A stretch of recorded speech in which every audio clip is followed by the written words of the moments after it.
ఉమ్మడి మహబూబ్ నగర్ జిల్లా బీఆర్ఎస్ నేత జిల్లా పరిషత్ వైస్ చైర్మన్ నాగరకుంట నవీన్ రెడ్డిని పోలీసులు అరెస్టు చేశారు. రైతులను అమాయక ప్రజలను బెదిరించి తన అనుచరులతో ఇటీవల భూ కబ్జాలకు పాల్పడుతున్నాడని బాధితుల ఫిర్యాదు మేరకు నాగరకుంట నవీన్ రెడ్డిని పోలీసులు అదుపులోకి తీసుకున్నారు. తప్పుడు డాక్యుమెంట్లు సృష్టించి తన భూములను అన్యాయంగా ఆక్రమించి లాక్కొని ఇబ్బందులకు గురిచేశారని బాధితులు ఆవేదన వ్యక్తం చేశారు.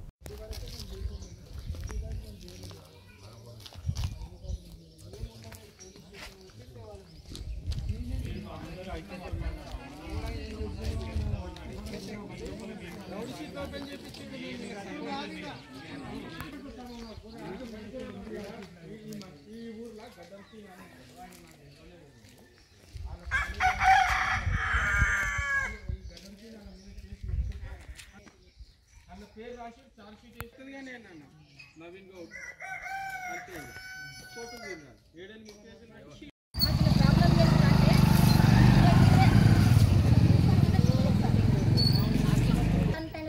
ఫోన్ నెంబర్ దొరికించుకొని ఫోన్ చేసి